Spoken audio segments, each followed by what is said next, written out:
अस्सलाम वालेकुम वरहमतुल्लाहि वबरकातुहू। बच्चों, आज हमारा मौजू है ईसार का जज्बा। ईसार यानी कुर्बानी। अदनान एक ताजर था। ताजर यानी तिजारत करने वाला, जिसका शुमार शहर के रईसों में होता था। रईस यानी दौलतमंद। कुदरत ने उसे सब कुछ दिया था। अगर नहीं कुछ दिया था तो वो थी औलाद की नियामत।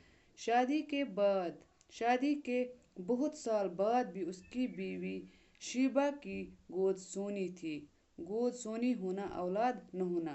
औलाद की हसरत, हसरत यानी आरजू, ने उनसे किस किस दर पर दस्त तक न दिलवाई।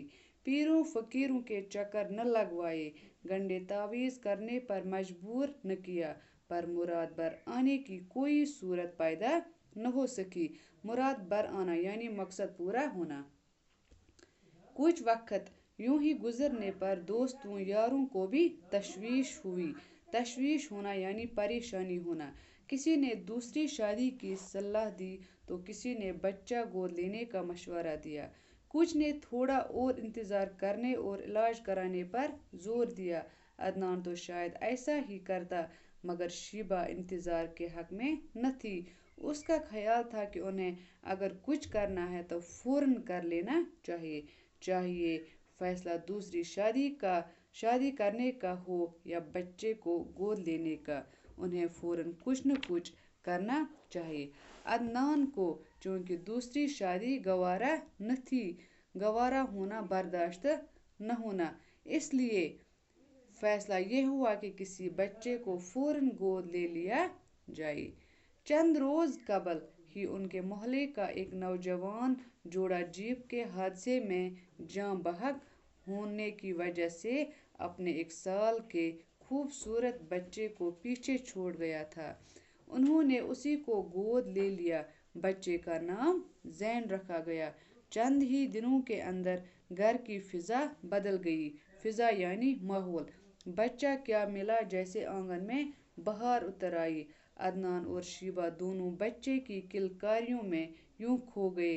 किलकारियाँ यानी बच्चे का चिल्लाना, कि कुछ मुद्दत तक उन्हें अपने गर्दोपेश की खबर तक न रही। वो उनकी आँख का तारा ही नहीं, रूह की ठंडक और दिल का करार भी था।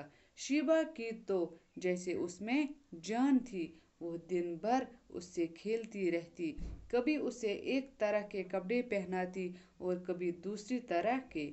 जब इससे भी तसली न होती तो कोई और जोड़ा निकाल कर उसे पहनाना शुरू कर देती। वक्त गुजरता रहा। ज़ैन उम्र के साथ ही साथ तालीम व तरबियत के मरहले भी तय करता रहा। एक अच्छा उस्ताद उसकी तालीम के लिए रखा गया। वो उसे घर से बाहर भी निकलने न देते थे कि कहीं धूप या छाँव उसके रंग को मेला न कर दे।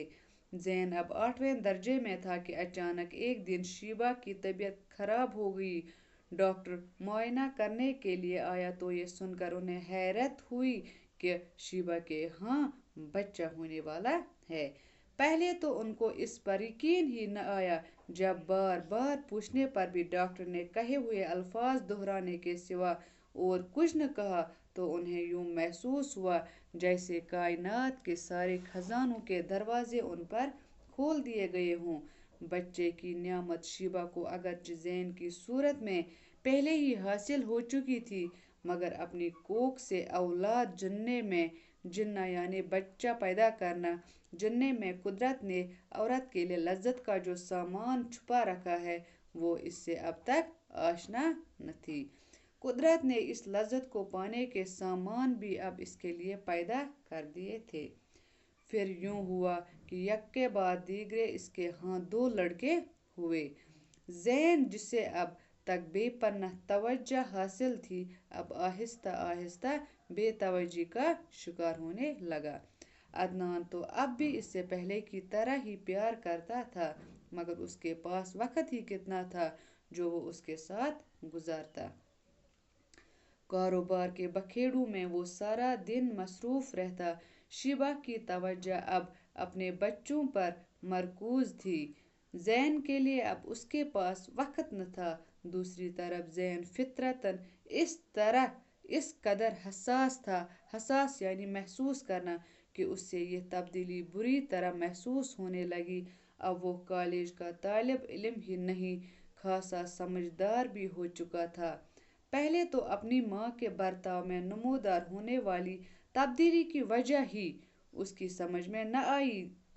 پھر ایک دن جب وہ کالج سے گھر پہنچا تو اس سے ماں باپ کی گفتگو سننے کا موقع مل گیا، جس سے اس پر یہ راز فاش ہو گیا کہ وہ آج تک جنہیں اپنے والدین سمجھتا رہا ہے، وہ دراصل محض اس کے پالنے والے ہیں۔ اس انکشاف یعنی ظاہر ہونا، اس انکشاف سے اگرچہ اسے بڑا صدمہ ہوا، مگر اس نے ان پر یہ ظاہر نہ ہونے دیا کہ اسے حقیقت معلوم ہو چکی ہے۔ ماں کے برتاؤ نے زین کے دونوں بھائیوں کے مزاج کو بھی متاثر کیا اور وہ بھی اسے اپنا شریک سمجھ کر اس سے نفرت کرنے لگے۔ عدنان نے شیبہ اور اپنے دونوں لڑکوں کو بہت سمجھانے کی کوشش کی، لیکن ان کے کان پر جوں تک نہ رینگنا یعنی کوئی اثر نہ ہونا۔ زین اب M.Com کی ڈگری حاصل کر چکا تھا۔ ماں اور بھائیوں کے برتاؤ نے آخر کار اسے گھر سے کنارہ کش ہونے پر مجبور کر دیا۔ کنارہ کش ہونا یعنی اپنے گھر کو چھوڑ دینا، اور ایک رات وہ کسی کو کچھ بتائے بغیر نہ جانے کدھر کھڑا ہوا۔